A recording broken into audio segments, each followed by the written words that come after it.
Hi, my name is Dr. Erin Denil with Rejuvenate Life Chiropractic, and today I'm talking about healthy ways to lose weight, and this particular topic is the Mediterranean diet. If you like my videos, please like, share, subscribe to the channel. You can find me at rejuvenatelifechiro.com. If you have any additional questions or comments, you can leave questions or comments in the link below as well. Couple things to talk about as far as Mediterranean diet. What is it? This is taken from a John Johnson article, Our Guide to Mediterranean Diet and Medical News Today. So a lot of the information came from there as far as all this information up here. So what is the Mediterranean diet exactly? We've heard a lot about it. Well, we want to have generous amounts of fresh produce, whole grains, and legumes. Now this is different than a video that I've already done about the paleo diet, in which it gets rid of whole grains and legumes. Okay, so you've got paleo, you've got Mediterranean, you go, I don't know which one's right for me. Okay, then we also have good amounts of healthy fats like nuts, seeds, and olive oil, moderate amounts of fish and dairy, only a few eggs, and alcohol, red wine in moderation. So this is what this diet consists of. People typically in the Mediterranean area would consume these types of foods. What are some pros and cons? It's a very nutrient-rich diet. So we're getting lots of fresh fruits and vegetables. All of these things are very good. We're increasing our healthy fat, which is excellent for our brain health, as well as for our cellular health. We need to have good fats for our cell membranes, for stability purposes, for our hormones.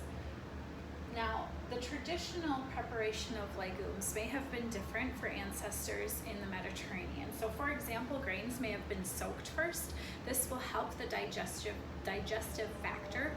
We might also see the fermenting of foods as well. So these make a difference. So food preparation can make a huge difference in how well that food is absorbed, as well as how our bodies process it. So keep things in mind as far as traditional preparation if Mediterranean diet is something that you're interested in trying. It's not overly expensive, okay, because we have a lot of different, some nuts and seeds and olive oil, but we have a whole lot of fresh produce. Now, I want to emphasize this.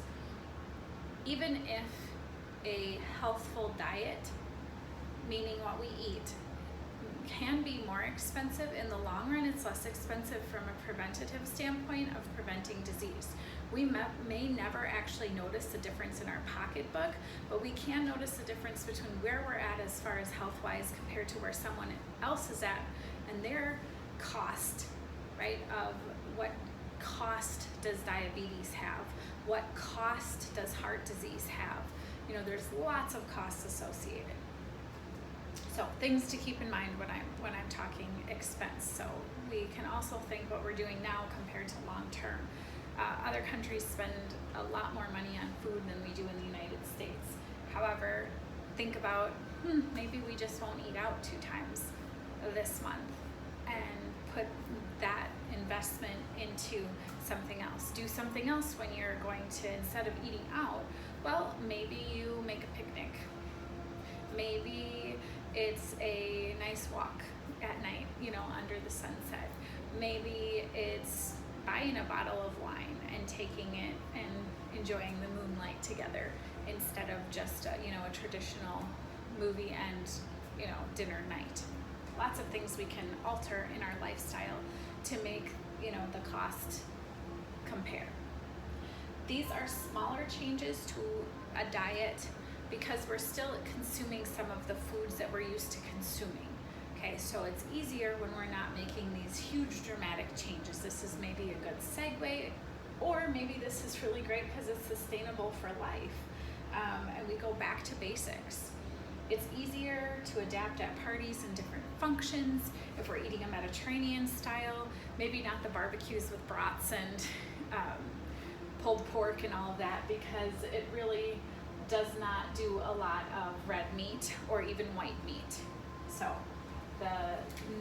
it's very minimal red or white meat. But we do have fish. Something to keep in mind with fish is that there can be a mercury content in your fish. So it's important to know the source or where the fish was taken from. If it is farm raised, it is farm raised, like salmon is farm raised with corn and other things. That's not healthy.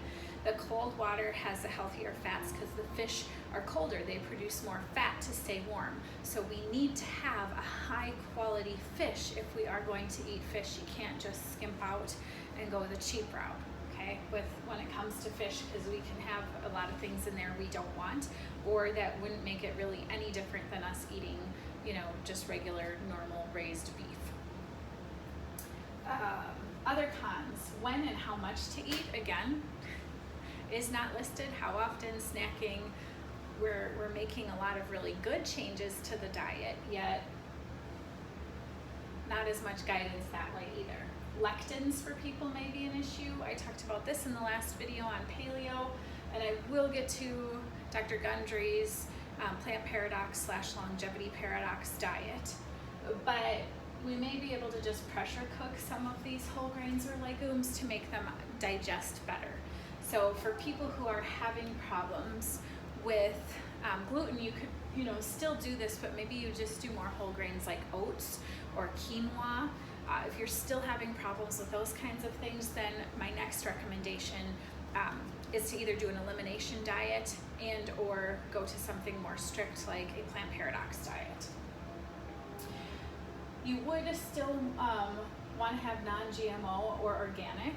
So you could still be doing whole grains and it could still not be great for you. So if we have genetically modified organisms that wouldn't have been around during the typical Mediterranean diet, if we're modifying the food and making changes to the food quality, it's not going to be the same as doing a traditional. So if you're going to follow the Mediterranean, you're going to want to do non-GMO because they wouldn't have had GMO historically. There is some alcohol in moderation allowed. Just keep in mind the sugar content of the alcohol with red wine especially. They do allow for a few eggs, which is good, although please have the whole egg because we will actually spike insulin levels if we only eat the egg white. So the whole egg will be important. Lots of pros and cons, but I would say that Mediterranean, paleo, some aspects of keto, plant paradox, Whole30 would be, generally speaking, there are some differences as far as whether or not we have whole grains and legumes. Typically speaking though, we are talking about having clean sources of protein. We're talking about way increased fruits and vegetables. Okay, so if we're taking away some of the major points from all of these videos that I have been doing, it would definitely be to increase the veggies, and stay away from things that have been highly processed. So that could sneak in just because it's a possibility. However, just a side note, you can order a salad somewhere, and a lot of times they will have a balsamic and an olive oil option where you can ask them, can I just have olive oil, on the salad? Can I have a side of olive oil and a side of vinegar? So you can make more modifications where you're not just having the dressing that's right at the salad if you are going to go out to eat. So we have different ways to modify. There are many people who've gotten really good health benefits on the Mediterranean diet. Dan Buettner, in his book, The Blue Zones, he talks about areas in which people live to be over 100 years old. Okay, so even the men live to be over 100. Mediterranean area is one of the Italian islands. Sardinia was part of the study.